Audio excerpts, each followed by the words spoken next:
तो अब दुल्हन को लेकर घर भी आ गया। देखा माँ देखा, मैंने आपको पहले ही कहा था, आपका बेटा जरूर कुछ ऐसा करेगा। तो इसमें ऐसी क्या बात हो गई भाभी?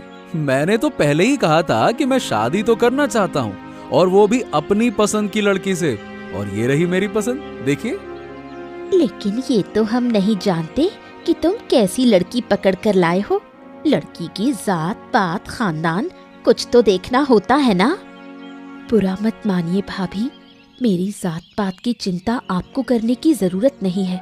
मैं एक अच्छे घर की लड़की हूँ और शहर की हूँ, किसी गांव में नहीं पली बढ़ी कि मुझे आप नीची जात की समझें। देखा माँ, आते ही कैसे बोलने लगी। मैंने क्या कहा था ऐसा, और मुझे ही कितनी बातें सुना दी। अरे तुम लोग थोड़ी देर चुप रहो ना, अभी से शुरू हो गए। बहू आई है, उसे घर के अंदर लाना चाहिए, ऐसे बाहर खड़ा रखोगे क्या? अब तो आपको सिर्फ मेरी गलती दिख रही है, उस लड़की की कोई गलती नहीं दिख रही। मैंने ऐसा कब कहा? मैंने कब कहा कि गलती तुम्हारी है? अब तो आप छोटी बहू का ही पक्ष लोगी, मैं तो पराई हो गई। छोटी बहू शहर की है ना, उसे तो आप अपनाओगी ही। भाभी, आप बार बार ऐसे ताने क्यों मार रही हैं? देखिए, मैं यहाँ शांति से गृहस्थी बनाने आई हूँ, कोई झगड़ा करने नहीं। लेकिन अगर आप झगड़ा करना चाहोगी तो मेरी तरफ से भी जवाब मिलेगा।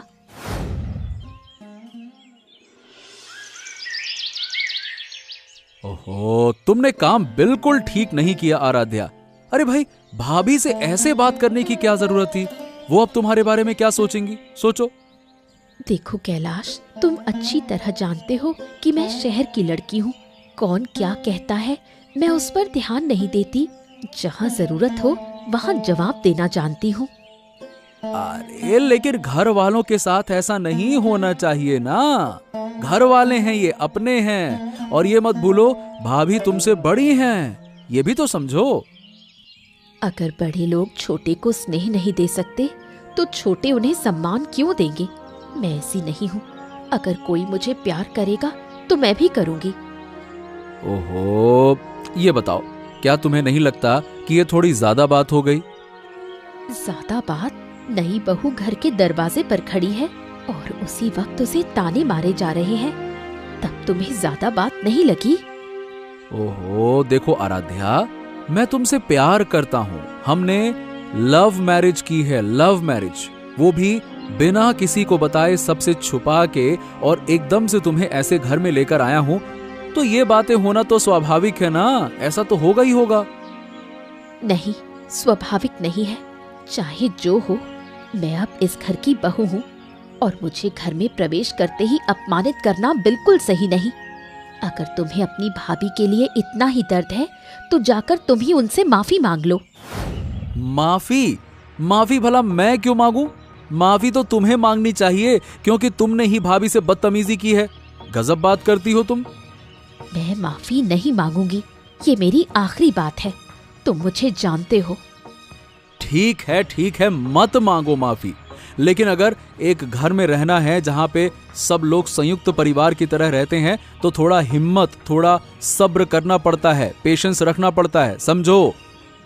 यही बात जाकर अपनी माँ और भाभी को भी कहो, तब शायद कुछ सुधार हो।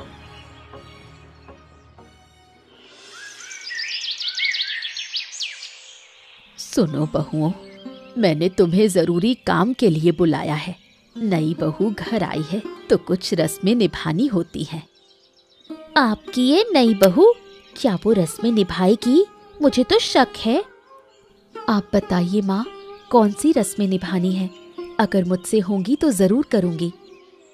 होंगी कैसे? शहर की लड़की है, कभी खाना पकाया भी है क्या? माँ बाप के लाड़ में बिगड़ी होगी, ठीक से कोई संस्कार ही नहीं मिला होगा। अब आप ज्यादा बोल रही हैं भाभी।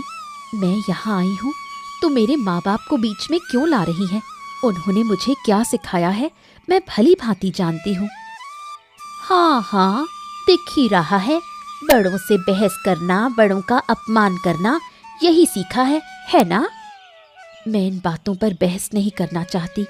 माँ, आप बताइए कौन सी रस्म निभानी है? मैंने कहा ना, माँ क्या कहेंगी, तुमसे कुछ नहीं होगा। अगर किया भी तो हमारी नाक कटेगी, शर्मिंदगी होगी, क्योंकि तुमसे कोई काम ठीक से होगा ही नहीं। आखिर शहर की लड़की जो हो। मैंने सोचा था कि मैं रस्में जरूर निभाऊंगी, पर अब लगता है, अरे पहले सुन तो लो। हमारे घर का नियम है कि नई बहू को खुद खाना बनाना होता है और फिर गांव वालों को खिलाना होता है। माफ कीजिए माँ, मैंने पहले कहा था कि मैं सब कुछ निभाऊंगी, लेकिन आपकी बड़ी बहू की बातें सुनकर अब मैं ये रस्म नहीं निभा पाऊंगी। देखा माँ, देखा, मैं तो पहले ही कह रही थी, इसे कुछ नहीं आता, निकम्मी है।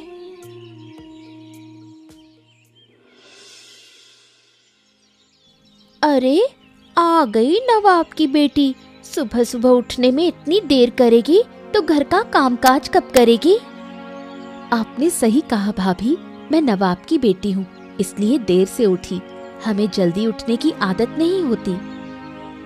यहाँ तुम्हारी वो आदतें नहीं चलेंगी। याद रखो, ये तुम्हारा ससुराल है, यहाँ रहना है तो काम करके खाना पड़ेगा। मैं अभी अभी इस घर में आई हूँ, बस आपका व्यवहार ही थोड़ा समझ पाई हूँ। घर के बाकी काम अभी सीख नहीं पाई।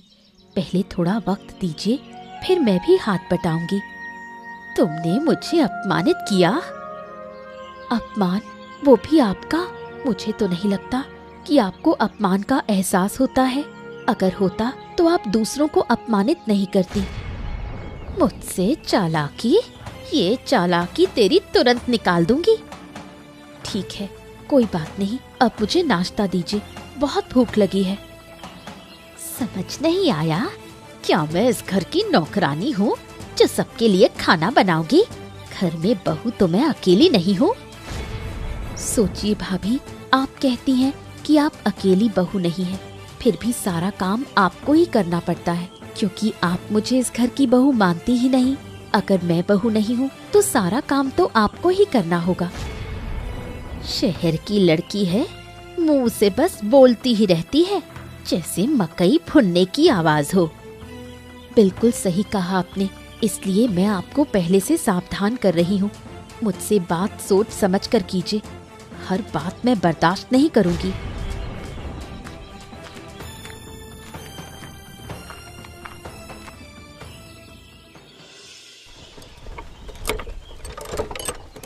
घर का कलह देखकर कैलाश आराध्या को समझाने की कोशिश करता है, लेकिन आराध्या मानने को तैयार नहीं। वो किसी भी तरह से अपने साथ हो रहे अन्याय को सहन नहीं करेगी। हो देखो आराध्या, मैं तुमसे प्यार करता हूँ और इसीलिए तुम्हें इस घर में लेकर आया हूँ। जरा समझने की कोशिश करो। अगर तुम ऐसा व्यवहार करती रहोगी तो घर के लोग तुम्हें कभी भी एक्सेप्ट नहीं करेंगे। बताओ, मुझ में ऐसी क्या कमी है? सिर्फ इसलिए कि मैं तुम्हारे साथ भाग कर आई, मुझे बार बार ऐसी परिस्थितियों का सामना करना पड़ेगा। अब भाई देखो, जब लड़की शादी करके किसी नए परिवार में जाती है तो थोड़ा बहुत तो समझौता करना ही पड़ता है। ये तुम्हारा नया घर है, ससुराल है, ये तुम्हारा मायका नहीं है जहां तुम बचपन से रहती आई हो। यहाँ बहुत कुछ सहना पड़ता है, ये तो तुम भी जानती हो। इसमें क्या नई बात हो गई, बताओ। मैं भी तो यही कह रही हूँ, ये जगह मेरे लिए नई है, मुझे थोड़ा समझने दो। लेकिन कोई मुझे समझना ही नहीं चाहता। शुरुआत से ही सब मेरे साथ झगड़ रहे हैं। देखो आराध्या, भाभी की बातों का बुरा मत मानो, वो थोड़ी सी ऐसी हैं। अगर तुम उनसे थोड़ा मेल जोल बना लो तो सब ठीक हो जाएगा। चिंता मत करो, समय दो बस। जो औरत मेरे माँ बाप का अपमान कर सकती है, मैं उसके साथ कैसा मेल जोल रखूं? खैर, तुम मुझे समझाने के बजाय अपनी माँ और भाभी को समझाओ। ओहो, तुम इतनी जिद्दी भरी बातें क्यों कर रही हो? मैं तो सोचता था कि तुम समझदार हो, लेकिन नहीं, तुम उल्टी ही उल्टी बात किए जा रही हो। मैं कह रहा हूँ थोड़ा सब्र रखो, सब्र रखो, सब्र रखो ना। और मैं भी सोचती थी कि तुम समझदार हो, लेकिन तुम मेरी स्थिति समझना ही नहीं चाहते। मैं इस घर में नई हूँ, मुझे किसी की जरूरत है जो मुझे समझे, मेरा साथ दे, लेकिन तुम तो उनकी तरफ हो गए। बताओ, मैं यहाँ अकेली कैसे रहूं? लेकिन वो सब मेरा परिवार है, मेरे लोग हैं, वो कोई पराये पड़ोसी नहीं है। और मैं भी तुम्हारा परिवार हूँ। ऐसे ही पतियों की वजह से हर घर में कलह होती है। हाँ, सच बताऊं, मैं तुम्हें समझाते समझाते थक गया हूँ। अब और नहीं समझा सकता, बस बहुत हो गया। जब देख रहे हो कि मुझे समझाने से कोई फायदा नहीं, तो बार बार क्यों कोशिश कर रहे हो? जाओ, जिन्हें समझाना है उन्हें जाकर समझाओ।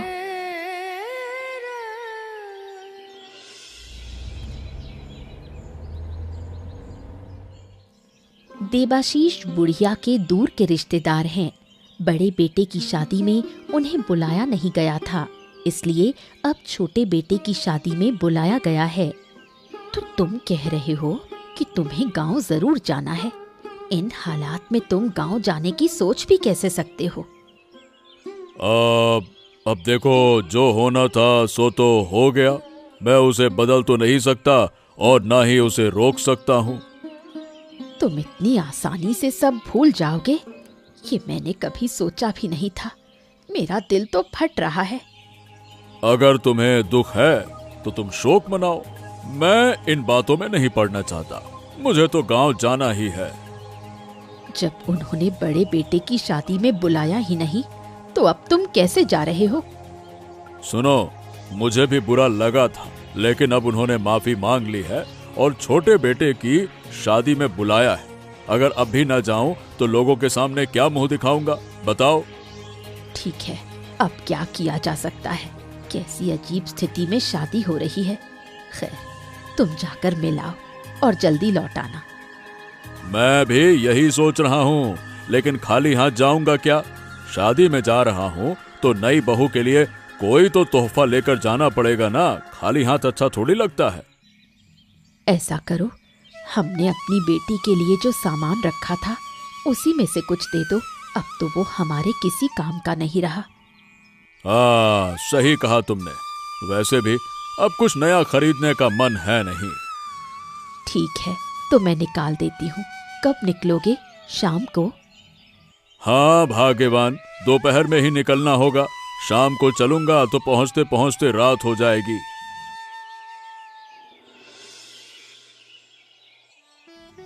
सुनो बहुओं, आज किसी भी तरह का झगड़ा नहीं चाहिए। मैं नहीं चाहती आज घर में शोर शराबा हो। मेरे घर में मेहमान आने वाले हैं। मैं कब झगड़ा करती हूँ भला? माँ, कौन आने वाला है? हमारे दूर के रिश्तेदार आ रहे हैं। बड़े बेटे की शादी में उन्हें नहीं बुलाया गया था। अब छोटे बेटे की शादी है। अगर अब भी ना बुलाया तो बुरा मानेंगे। वो तो शहर में रहते हैं ना, इतनी दूर गांव क्यों आएंगे? क्यों नहीं आएंगे? उनका मकसद खाना नहीं, हमारे बुलावे का सम्मान करना है। इसलिए कह रही हूँ, तुम दोनों अच्छे से खाना बनाओ। दोनों बहुओं को कहकर क्या फायदा? पकाना तो मुझे ही पड़ेगा। जो भी करो, लेकिन जो कद्दू रखा है उसका पकवान छोटी बहू ही बनाएगी। मैंने पहले ही कहा था, ये रस्म का हिस्सा है। आप अपनी छोटी बहू को समझा दीजिए, वो मेरी कोई बात नहीं मानेगी। माँ, अगर सब कुछ ठीक रहा तो मैं पकाऊंगी। मैंने कब कहा कि मैं नहीं बना सकती? तुम दोनों क्या करोगी, कैसे करोगी, ये तुम्हारा मामला है। बस इतना ध्यान रहे कि खाना ठीक से बने, यही मेरा आदेश है। ठीक है माँ, आप निश्चिंत रहिए। आपने जो जिम्मेदारी दी है वो मैं अच्छे से निभाऊंगी। माँ, मैं भी कह रही हूँ, अगर माहौल ठीक रहा तो मैं अपनी जिम्मेदारी निभाऊंगी। दोनों से कह रही हूँ, बड़ी बड़ी बातें करने से अच्छा है काम करके दिखाओ। और छोटी बहू, तुम्हारे हाथ का खाना ठीक होना चाहिए, ये ध्यान रखना।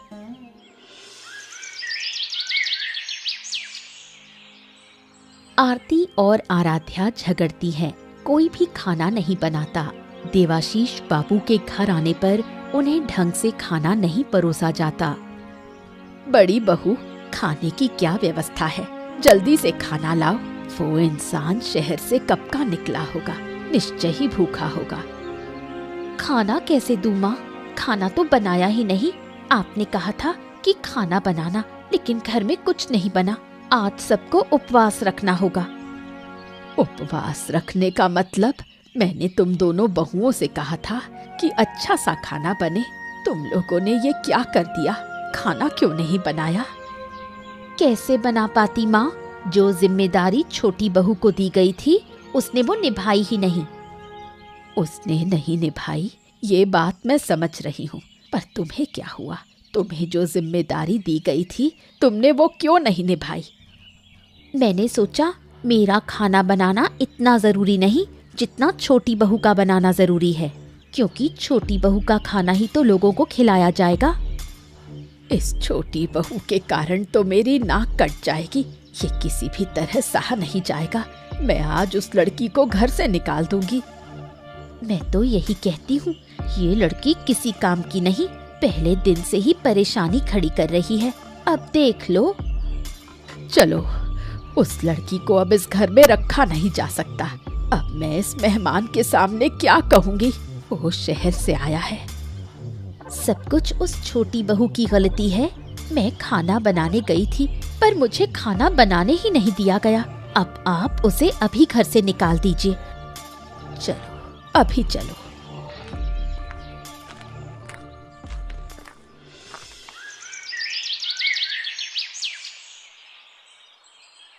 अब नहीं, काफी सही तेरी ढीठता।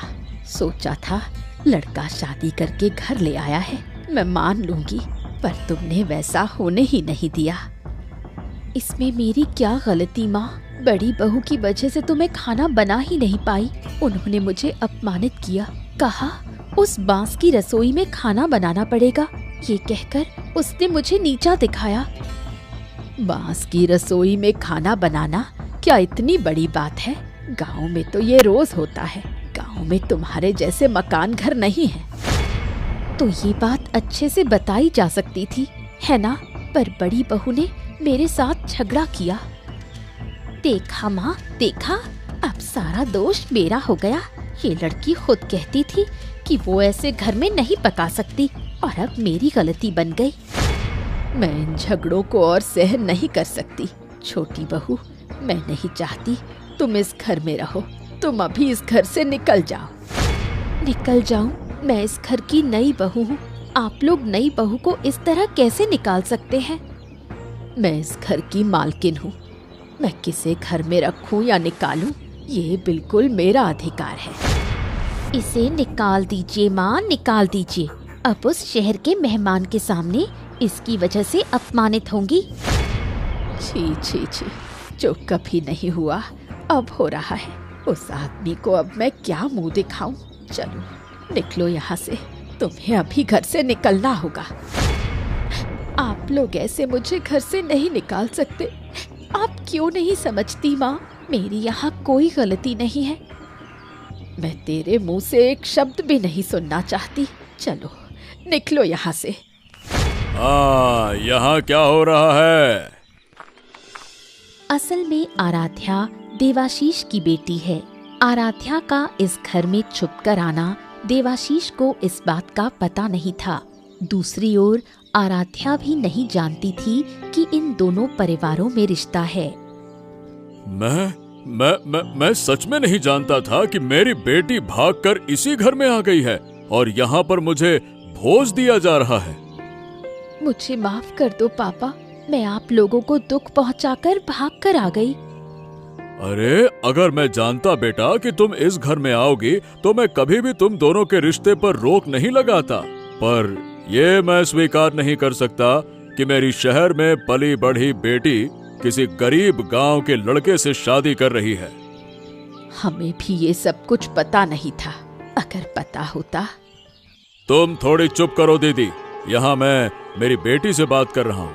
यहाँ आने के बाद जो दृश्य मैंने देखा उसमें मैं अपनी बेटी को यहाँ बिल्कुल नहीं रखना चाहूँगा।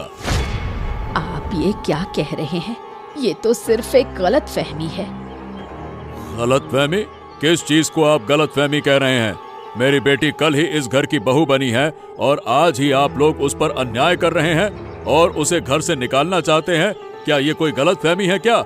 ये तो सीधे सीधे आप उस पर अन्याय कर रहे हैं। देखिए, आपकी बेटी की गलती थी, इसलिए माँ उसे घर से निकालना चाहती थी, वरना हम ऐसे लोग नहीं हैं। हम आप लोगों के बारे में सचमुच अच्छी राय रखते थे, पर आप लोगों की ये नीच मानसिकता मुझे कभी समझ में नहीं आई। मेरी बेटी यहाँ आई, अभी अभी एक दिन भी नहीं हुआ। उसे पूरा समय दीजिए, तभी जिम्मेदारी सौंपिए, नहीं तो। मैंने तो केवल आपकी बेटी को कद्दूकस पकाने की जिम्मेदारी दी थी। आपने केवल इतना ही जिम्मा दिया, ठीक है, पर बाकी का फैसला आपने बिना सोचे कर लिया। बिना फैसला किए मेरी बेटी को घर से निकालने की कोशिश की। अब जो हुआ उसे भूल जाइए। मैं चाहता हूँ, देखिए शांति से समझिए, अब मैं चाहता हूँ कि जो हुआ उसे भुला दिया जाए। इसीलिए आप लोग भी भूल जाइए कि आपके पुत्र के साथ मेरी बेटी की शादी हुई थी। मैं अपनी बेटी को यहाँ से ले जाऊंगा, यही मेरा फैसला है।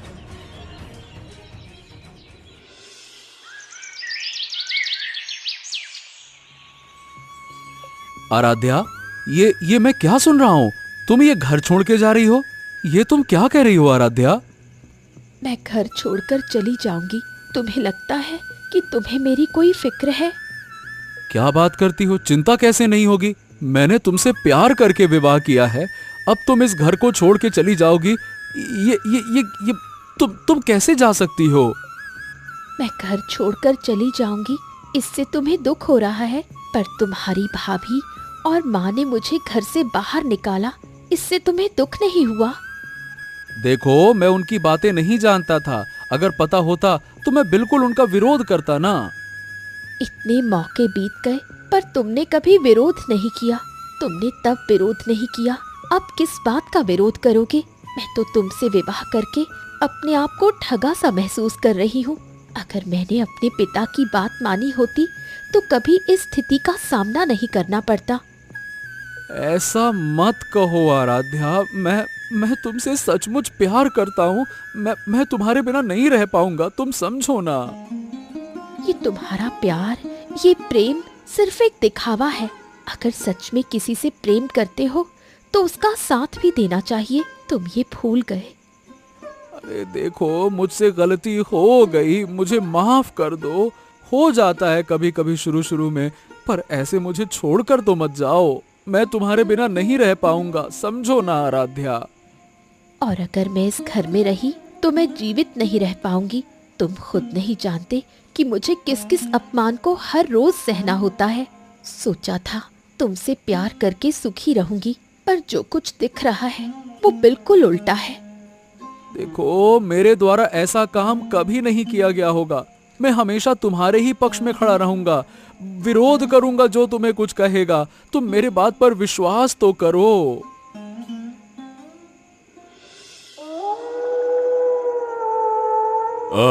देखा बेटा, तुमने यहाँ आकर शादी कर ली, अब तुम इस घर की नई बहू हो।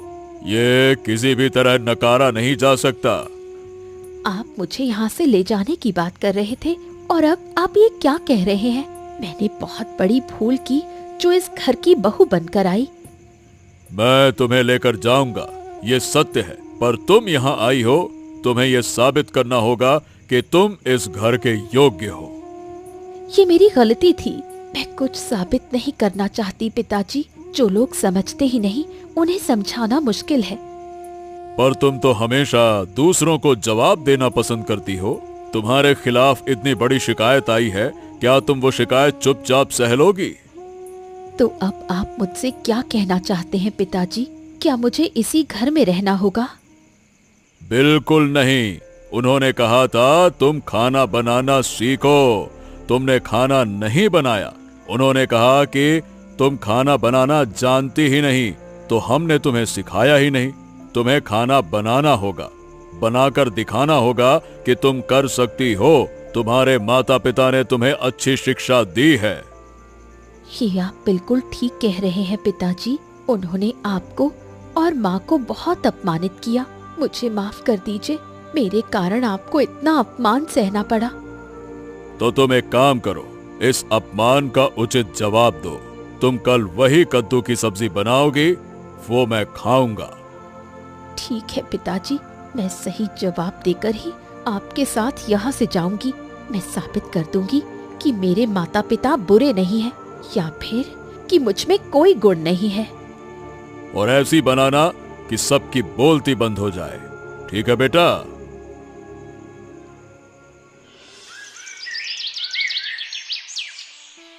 अगली सुबह आराध्या वहीं बांस के कमरे में कद्दू की सब्जी बनाकर सबको खिलाती है।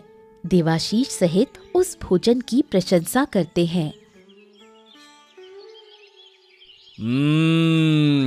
वाह वाह वाह वाह वाह, क्या बात, क्या बात। मेरी बेटी इतना अच्छा खाना बनाना जानती है, यह तो मैंने कभी कल्पना भी नहीं की थी।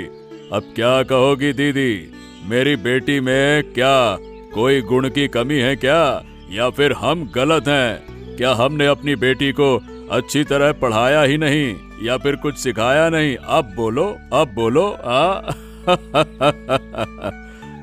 हमने कभी नहीं सोचा था कि एक शहर की लड़की हमारे इस गांव में आकर ऐसा पकवान बनाकर हम सबको खिलाएगी। हम सच में गलत थे।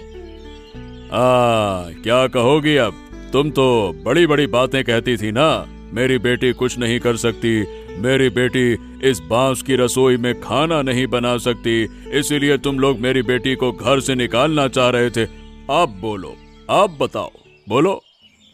मुझे क्षमा कर दीजिए दादा, सच में थोड़ा क्रोध आ गया था, इसलिए ऐसा किया।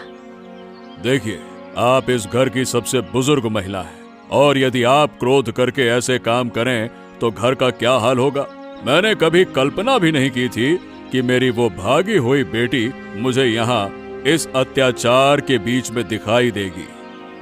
खैर दादा, जो हुआ वो हो चुका। अब हमने समझ लिया आपकी बेटी में गुण है। आपकी बेटी हमारे घर में रह सकती है। अब आपको अपनी बेटी को ले जाने की कोई जरूरत नहीं।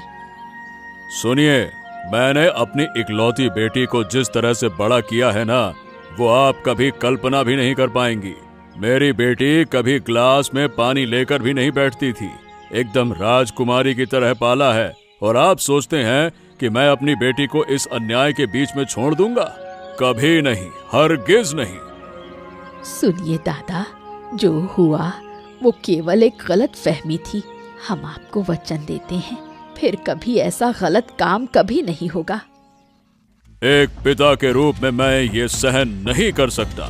यदि दुनिया के सभी पिताओं के खिलाफ खड़े होकर अपनी बेटियों को ऐसे अत्याचार से बचाया गया होता, तो शायद घर की गृह वधुओं पर होने वाले अत्याचार दिन ब दिन कम होते।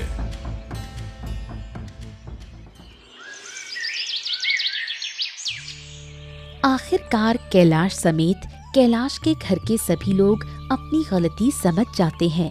सब देवाशीष से माफी मांगकर आराध्या को घर में ही रहने देने का निर्णय लेते हैं। पिताजी, आप आराध्या को लेकर मत जाइए ना। मैंने आराध्या से बहुत प्यार किया है, सबकी मर्जी के खिलाफ शादी की है। मैंने बहुत लड़ाई लड़ी है आराध्या को पाने के लिए। बेटे, लेकिन उस प्यार और उस शादी को तुम निभा नहीं पाए। दादा, हमसे गलती हो गई, हमें माफ कर दीजिए। हम सब आपसे क्षमा मांगते हैं। आराध्या को लेकर मत जाइए। माफ कर दीजिए ना पिताजी, माफ कर दीजिए। हम सब आपसे क्षमा प्रार्थी हैं। हम वादा करते हैं कि अब कभी इस घर में आराध्या का अपमान नहीं होगा, कोई अत्याचार नहीं होगा। एक बार तो माफ किया जा सकता है ना। देखो, अगर मैं तुम लोगों के भरोसे अपनी बेटी को यहाँ छोड़ दूं और आगे चलकर कुछ बड़ा अनर्थ हो जाए, तो मैं खुद को क्या जवाब दूंगा, बताओ। कृपया आप आराध्या को लेकर मत जाइए। सारी अशांति की शुरुआत मुझसे हुई थी। मैं शुरू से ही आराध्या को नीचा दिखाने की सोच में थी। वो शहर की लड़की है, इसलिए मुझे उससे थोड़ी ईर्ष्या होती थी। इसमें ईर्ष्या की कोई बात नहीं है दीदी। तुम जैसी हो मैं भी वैसी ही हूँ। फिर तुम गांव की हो या मैं शहर की, इससे क्या फर्क पड़ता है। आखिर में हम दोनों ही तो इस घर की बहुएं हैं। अब यही हमारी पहचान है। अब मैं ये बात समझ रही हूँ बहन, लेकिन शायद समझने में देर हो गई। तुम्हारे पिता अब कोई बात सुनने को तैयार नहीं। पिताजी ये सब अपनी गलती समझ चुके हैं और माफी मांग रहे हैं। इन्हें एक और मौका चाहिए। वैसे भी लड़की की जिंदगी में शादी तो एक ही बार होती है ना? देख बेटी, चूंकि ये तेरे ससुराल का घर है और ये तेरी जिंदगी है, अब मैं कुछ नहीं कहूंगा। अगर तू इनके साथ मिलजुल कर रह सके तो ठीक है, मुझे कोई आपत्ति नहीं है। रहो बेटा, जहां तुम खुश वहां मैं खुश। अंत में सब कुछ भूलकर सब लोग खुशी में डूब जाते हैं। सबने आराध्या को अपनाया और आराध्या ने भी अपना सारा गुस्सा और दुश्मनी भूलकर ससुराल के सभी लोगों को अपना लिया।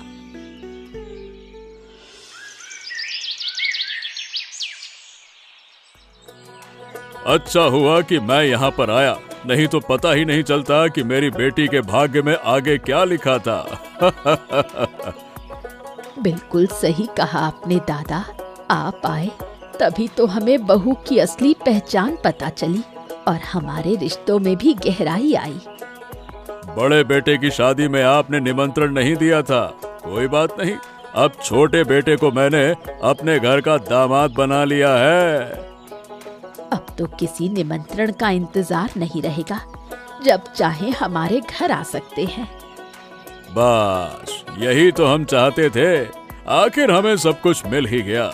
मैंने सोचा था बेटी भाग गई है, अब कभी नहीं मिलेगी, ना कोई रिश्ता रहेगा, लेकिन इस तरह इतना कुछ अपने आप ही हो जाएगा, ये हमने कभी नहीं सोचा था। और जो होता है अच्छे के लिए होता है। ये सब हुआ उस कद्दू की वजह से। हाँ, ये आपने बिल्कुल सही कहा। अगर मेरी बेटी ने बांस की रसोई में कद्दू पकाने से इनकार न किया होता तो इतना कुछ भी कभी नहीं होता। खैर, आखिर में तो यही कहना होगा, अंत भला तो सब भला। ऐसी मजेदार कहानियाँ पाने के लिए हमारे चैनल को सब्सक्राइब करना ना भूलें। अच्छा बताओ दोस्तों, इस कहानी में किस रसोई में कद्दू पकाने की बात हुई थी?